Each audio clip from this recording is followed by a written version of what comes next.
نحمد و نصلی علی رسول الکریم اما بعد فاعوذ باللہ من الشیطان الرجیم بسم اللہ الرحمن الرحیم السلام علیکم ورحمۃ اللہ وبرکاتہ۔ اکثر احباب نے فرمایا کہ جناب علی جو بواسیری منہ کے مسے ہوتے ہیں ہم ان کا آپریشن نہیں کرانا چاہتے اور دوا علاج کی بھی پیسے نہیں ہیں، ٹھیک ہے، تو پھر ڈیفینیٹلی اس میں کوئی طلسم ڈالنا پڑے گا بیچ میں تاکہ بندے کی پریشانی تو ختم ہو جائے، ٹھیک ہے نا۔ تو کسی بھی بکری یا بکرے کی مینگنی کم از کم 1 مٹھی بس کافی ہے، ٹھیک ہے۔ آپ دو 4 بلاک رکھ لیں، 4 بلاک ادھر 4 بلاک ادھر، اس کے اوپر بیٹھ جائیں جس طرح باتھ روم میں بیٹھتے ہیں، ٹھیک ہے، اور نیچے ایک تگاڑی میں ایک جلتا ہوا کوئلہ ڈالیں اور اس کوئلے میں 1 مٹھی بکرے کی یا بکری کی مینگنی یا کبوتر کی بیٹ، کالے کبوتر کی بیٹ ہوتی ہے، ٹھیک ہے، بیٹ ڈال دیں اور اوپر بیٹھ جائیں اسی طرح کپڑے اتار کے جس طرح WC یا کموڈ کے اوپر بیٹھتے ہیں، ٹھیک ہے۔ یہ دھواں چلنے دیں، کوئی 10-12 منٹ چلنے دیں۔ 90% لوگوں یہ طلسم ہے، کیا ہے طلسم ہے، نہ کچھ کھا رہے ہیں اور نہ کچھ پڑھ رہے ہیں پھر بھی کام ہو رہا ہے۔ تو جب کچھ کھایا بھی نہ جائے اور کچھ پیا بھی نہ جائے اور علاج ہو جائے تو اس کو کیا کہتے ہیں؟ طلسم، ٹھیک ہے۔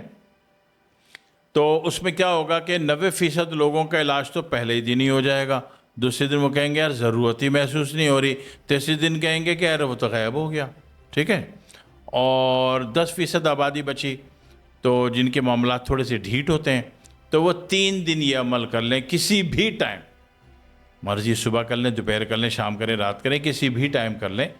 تو اس سے کیا ہوگا کہ جناب علی منہ کے مسے جو ہے بواسیری یہ جھڑ جاتے ہیں، نکل جاتے ہیں، غائب ہو جاتے ہیں، ٹھیک ہے۔ بیسیکلی وہ ایک ایکسٹرا ایک یونٹ ہے جو ڈیولپ ہو رہی ہے، وہ دھوئیں کے لگنے سے وہ جناب علی ڈیڈ ہو جاتی ہے۔ جب ڈیڈ ہو جاتی ہے تو جتنی ڈیولپ ہوئی ہے باڈی میں، جس کو منہ کے مسے کہہ رہے ہو وہ غیر فطری تھا، تو جو ڈیڈ ہوا تو پورا غیر فطری یونٹ ڈیڈ ہوا، جب غیر فطری یونٹ ڈیڈ ہوا تو وہ جھڑ گیا، گر گیا، غائب ہو گیا، آسان سی بات ہے۔ اچھا ایک طریقہ تو یہ، دوسرا طریقہ کچھ لوگ اگربتی سے بھی دھونی دیتے ہیں، مطلب دھواں چاہیے، آسان لفظوں میں کہہ لیجئے دھواں چاہیے، ٹھیک ہے۔ اب وہ جناب علی اب آپ کے پاس جناب علی وہ مینگنی نہیں ہے، بکرے کی نہیں مل رہی، بکری کی نہیں ہے مینگنی، کبوتر کی بیٹ نہیں ہے آپ کے پاس، تو پھر یہ کہ اگربتی خرید لو پڑوس میں کریانے اسٹور سے، جنرل اسٹور سے، مارٹ سے، ٹھیک ہے نا، 8-10 اگربتی جلا لو اور جلا کے اس کی آگ بجھا دو۔ اب وہ جب دھواں نکلنے لگے تو وہ باتھ روم والی جگہ کے نیچے رکھ کے ذرا اونچی جگہ پہ بیٹھ جاؤ، تو یہ اگربتی ختم ہونے تک کا ویٹ کر لو، 1 ہی دن کافی ہوتا ہے۔ 90% لوگوں کا تو یہ ہے کہ 1 دن کافی ہوتا ہے، دوسرے دن کہتے ہیں یار کوئی خاص تکلیف نہیں، تیسرے دن کہتے ہیں یار وہ تو چیز ہی غائب ہو گئی، چیز مطلب منہ کے مس سے غائب ہو گئے، کام کا ہتھیار نہیں غائب کر رہا میں کسی کا، ٹھیک ہے، تو تکلیف ختم ہو گئی، جو غیر فطری چیز تھی وہ ختم ہو گئی، ٹھیک ہے۔ تو بڑا آسان سا طلسم ہے یہ، منہ کے مس سے غائب کرنے کا طلسم، ٹھیک ہے، جس میں خرچہ کوئی بھی نہیں آپ کا۔ اور اکثر لوگ جو سنیاسی ہوتے ہیں وہ یہ راز نہیں دینا چاہتے، تو وہ کیا کرتے ہیں کہ